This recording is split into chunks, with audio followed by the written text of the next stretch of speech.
get the disclaimer out of the way. This is my Carlos's opinion, not the opinion of the rescue company one or the opinion of anybody else's job who's here today. Well, maybe Patricia's job. I know your boss. Well, you and my boss started doing stuff without me over the weekend. Well, we dialogued. We did. We dialogued. We'll talk about that here in a little bit. And definitely not the opinion of the wonderful and very handsome Dr. Benjamin Abo, who is handsome as hell. Mm-hmm.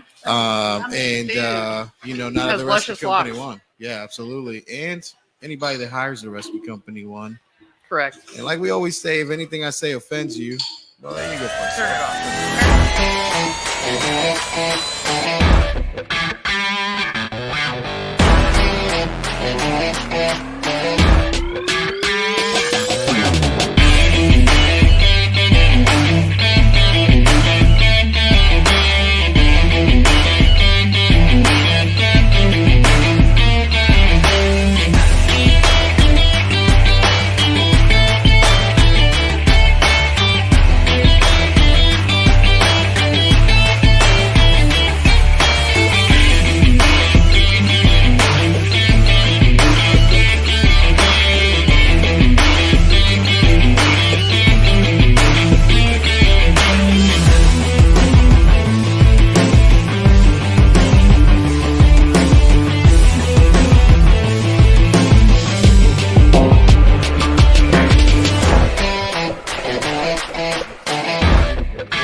If they can see me, this was the look on his face. The look on his face was like if a ghost just hit him, or like so he'd fall asleep and then he'd go, and he'd look around, and Carl's in the captain's chair, so Carl's not next to him, and he would just look around like, what the hell was that? And then he would fall right back to sleep again. So bam, hit his head, and just start looking around. Like it was, and that made me so happy. Right until Carlos, I didn't realize was in his what were those things? So State Orlando will give you that rule. But I seen the dude, and I won't mention who he is, maybe my brother. And I saw him. I saw that allegedly the dude it was a lady. So the lady still had the heroin, the needle in the vein. Right. Right. So I saw him come up and like draw blood back into he goes, okay, cool. That's still with her syringe. Her syringe. Yeah. She drew blood back in it, unscrewed the syringe, connected the Narcan to it, and put it. I go, that's fucking genius. Wow. Again, it's not a recommended procedure by the rescue company one. It should not be done. Or probably any medical director. Any medical director. But damn, that's some cool shit. Yeah. Right. Same person. I seen him, same dude, same medic. Again, I'm not saying it's my brother. Y'all can mix it two and two together. I saw, again, he doesn't work in EMS anymore, so fuck him. But I saw him like grab a dude, like I saw them poke this dude a bunch of times. And this is prior to like the doing the nasal atomizer shit. Right. So this dude gets poked, but you've used all your veins are used, and I saw him grab the dude's thing. What thing? The thing. Like he grabbed this dude's dick. All right, there we go. All right. And he fucking bam hit that thing. Hit that fucking vein on it. It was veiny. Did he slap it around before he did that? Yeah. did he try to help it out? And damn, shit that you really. Oh man, dude, that's some crazy wow. shit. The dude woke up. Like I gotta take the guy with me. Yeah. What you got, Patricia?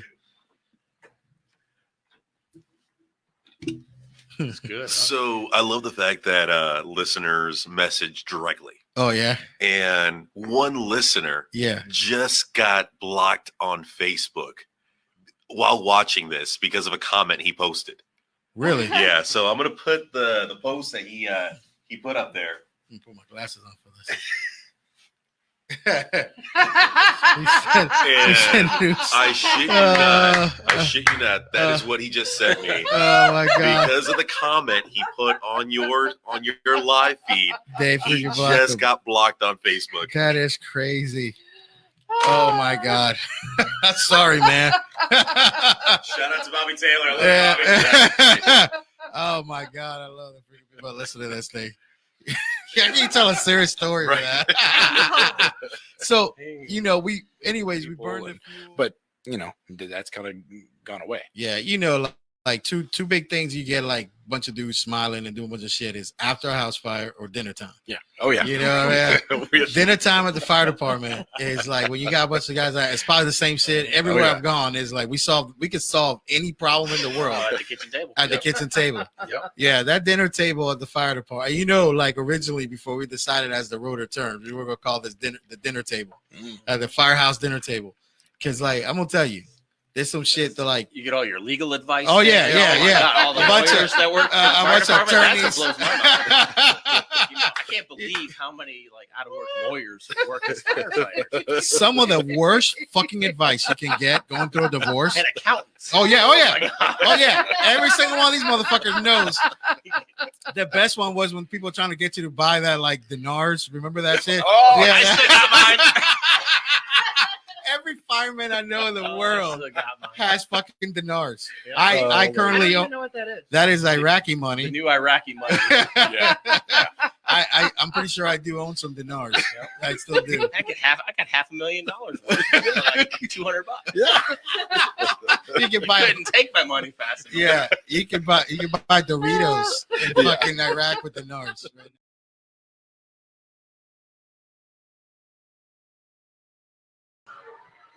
All the weight off of her, Yeah. it's going to go right to her heart. Well, Heart, lung, kidneys, whatever. let's back up here for a second, though. Like, allegedly, when you're at your job, Yeah. what fluid do you have in your box? We have normal saline, What fluid is in your box? normal saline, and we're What fluid's in your box? Right now. I'm not answering that. Do we need to go back to Is there- that video? Is there a video? Not of you. Oh, I'm Was sure there- there are videos. Yeah, that's true. So, was there any foreign fluids put in your box today? Oh. No. Foreign being out of Out of what? sight of you. I don't really know what we're talking about. Well, you made a comment while you were in timeout. My timeout is over. It's been way longer than 2 minutes. So you're back in it right now because you are not following the rules. So, anyways, sprinkles, your fluid that you have in your box. Yes. So, Sprinkles friends with Bubbles from last week? I don't know. Okay. Sprinkles is I think we're Rob's probably the worst cop I know. That's right. He's tough, but like, is he really? You know what I'm saying? Like, is he really? He's always like doing rope shit. He's always doing fireman shit, but he's a cop. I had to read the crowd before I could start making my Mexican jokes. Those two are like half South American. Really? Yeah. Okay. Yeah. I did not know that. Yeah, Robin. Really? Yeah, Ed Hall is an illegal. We know about He's an illegal. Like, I don't know if that man's got papers. Really? He's been here that long illegally. Amanda, you were about to say something.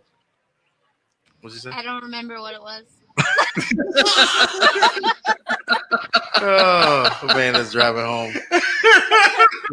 Should you be driving right now? Rob says thanks, Nurse Carlos. I know. I'm a nurse. I am a male nurse. I embrace it. It's not embarrassing to me. I've held penises. Black, yes. Blonde mustache Hulk Hogan is Hulkamania. Yeah. Hey, Yeah. I want to see him rip a shirt off. Okay, so we'll get a Hulkamania. Oh, yeah, Hulkamania the whole way. Hey, No Holds Barred is one of the greatest movies ever made, as far as I'm concerned. And dude, if you'd be down, I'll do the haircut like The Rock, and we could have like a. He doesn't You're gonna cut my hair? No, He doesn't. Oh, you. Hey, No. did you get that What, letter did I you sent send you? You got it? I think so. When Did you get that text I sent? you get the thing I sent you? No, the letter that See, you this needed is- for Universal. Oh no, I think I did. I think you did. I think So why we bring this up right now? So this is why, while you're for the first 10 minutes of the next show, you will be sanctioned. I want that on the record. You're done, sister. You're I done. want that on the record. I can tell you this: every day since that the 18-year-old guy that got the job at the city of Orlando that lived in a Toyota Cressida, when I got that job, I lived in a Toyota Cressida. That was all I had. That was the only possession in my life. I have 6 T-shirts, like 2 pairs of pants, and I remember getting paid and being able to go get a pair of jeans, which was like an awesome thing. And bought a pair of Air Jordans. Sweet. And God damn it, Carlos. And I remember like absolutely like feeling so fulfilled that day. Oh yeah. And then I remember walking back to my Toyota Cressida and somebody stole my Jordans. Robbie, explain that for me, because Robbie's the one that taught me this. Yeah. This is the shit that I'm telling people, right? Right. So like I'm in class and Robbie speaks. I'm writing notes. Right. Yeah. That's the best part. I'm writing notes. Like we don't know everything, right? So like Robbie, explain that shit to people, because like a lot of people don't know. This is new science. I mean, the simplest way to explain it is essentially when your body's under assault, it could be from a sepsis or it could be from some traumatic injury. Your body's going to take all that extra sugar and it's going to dump it into your system to give you the energy you need to fight whatever assault is happening. Right. So it's that renin-angiotensin cascade type situation that we talked about before. Right. You know, and like I've taught that a million times. Robbie said this, a light bulb went on my head. And I go, shit, how many people have I killed? I didn't even know that. Right. You know? Yeah. You know, of the water and the grass. And I see the car, it's in the water, and I know there's somebody in it. But I'll go to 9/11 all over again. You're not putting me in the water with this. So Carlos shows up in his rescue, and he looks at me and he's like, well, what you waiting for? I was like, I'm waiting for you because I'm not going in there. So he takes his pants off, right? Literally just drops his drawers in the middle of Conroy and I-4. And I'm looking at this dude like, man, what are you doing? You know, it's hard to swim with your pants on. Yeah. And he's got tighty whities on. So I'm like, why is he wearing tighty whities? You know? So, and he dove right in, literally dove right in the water, pitch black water. And he had a little fanny pack with him, you know, like around his shoulder. So I'm like, man, I hope that fanny pack is like scuba gear or something, you know. He dives in the water. Even his partner didn't go. His partner was like, I'm not going in there.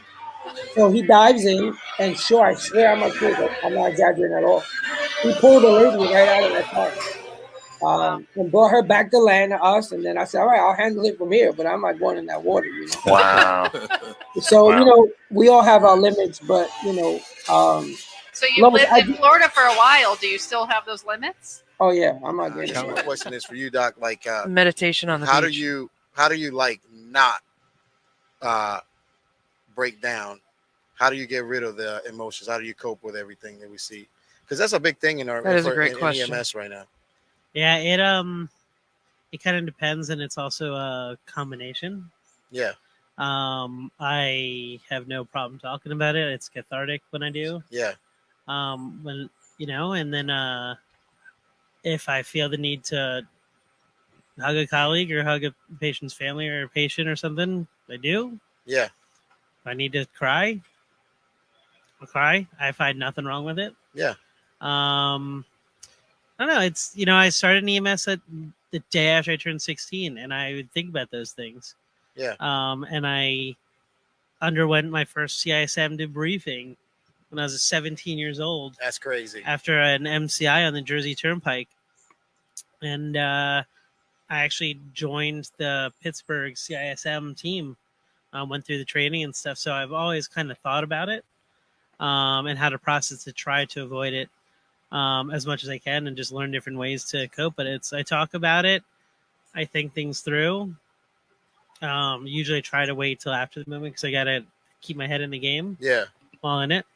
But when I need to, I'll go out in the hallway. And on my drive over, y'all talking about this silly petrified force. You know what the only thing you need to be petrified about? You got to get petrified when you ain't prepared for the life that lays ahead of you, all right? Ronnie. Y'all sitting here thinking, hey, y'all petrified thinking about, oh, you know, we get respected out here. We do the hard work. We sit here, but you ain't prepared for nothing. Mm-mm. Y'all joking all the time. Y'all out here playing games. This isn't a game when you talk about life. It's a joke, dude. I'm sorry, Ronnie. I would like for you to go through the petrified force. Roni lives in a petrified forest. Are you kidding me? Not in your pants. Roni comes from this. Nah, dude. Roni lives this. Roni built down there, I can this. guarantee you. Nah, dude. Roni ain't afraid of this. He's tipping I up with the I was fire. having a great fucking time. He tipped up with the fire. They didn't have a tip bucket up. No. I put it right on the keyboard. He's like, can I be water? No. I put it right on the keyboard. I slid it right to him on the keyboard and asked him to play a song that was not their song. And the guy goes, I swear to you, the guy goes, dude. True story. He goes, dude, we don't do that. And I go, We are. okay, we'll keep the fucking 20 anyway. You know, I gave it to the keyboard guy. He's got the elements. Dude, he's got the elements playing on stage. I'm in awe. I'm like, oh, fuck. September just went on. This motherfucker brings him a 20 and goes, let us hear some free birds. Sure. And so, go ahead. I'm sorry. So yeah, on top of the religious exemptions, you had people who had medical exemptions, and you also had people who had who were vaccinated that were on this list. So what the department had done is they had put this list together so quickly that they didn't confirm that there was people on this list who were vaccinated that should have been on this list, people who had religious exemptions, people who had medical exemptions, and yet they said, hey, or just do it anyway. So when I had those conversations with my leadership, I said, hey, look, you've got this, and this, well, do it anyways. We'll grieve it later is the common slang or a term that they're using, phrase that they're using. So basically, write them up, let them fight it off. Exactly. Later. And that type of culture and that kind of thing is what we're seeing more and more of is just do it. Do as I say and let them grieve it later. Now, They don't call him. Who the fuck just came in? Oh. Hold on. What disturbance? So Look at those. Oh shit. So I knew that this gentleman was coming in. Mr. Roni Bobbins sent him over today. Thank you, And Roni. they are starting a new project, and he's here to talk about this project. And this is the assistant life coach to Mr. Roni Bobbins. Yes, I'm willing to help you out as you're going through your life cycles. I really I do my best to help you. Your accent is a Canadian. I think it's Canadian mixed with Swedish or something. I don't even know. I don't think it's funny. It's like Christopher Walken. Yeah. Did you have a watch in your ass? Yeah. So these people don't understand. Mr. Roni Bobbins would not be fucking tolerating this disrespect that you guys have towards this assistant coach. Now. So. I haven't made it to that level to tell everyone to shut the fuck up. How long have you been in the field, assistant coach? It's been a very, very short period of 3 to 5 years that I've been in the shadow of Mr. Roni Bobbins. And I mean, if you've ever met him, you know that it's hard to get out of his shadow. No, I've heard that until you get to his level, we can't know your name. You just go by assistant coach. Yeah, absolutely. Yeah, but now he has a wife. It's going to be different this year. So what? We've banged every Thanksgiving since high school. She just has to understand it's a holiday tradition. Happy Thanksgiving. I saved on my phone forever, and I don't think I've ever said it on the podcast, which is what made me think about this shit. Have I ever said it on the podcast? I'm not sure. So the text goes. Look on Trisha. Oh no, I know. I know. It goes. It's phenomenal. It's a great text. And you have not. It's fuck you and your hot sauce. Jason did not wash his hands after eating those wings.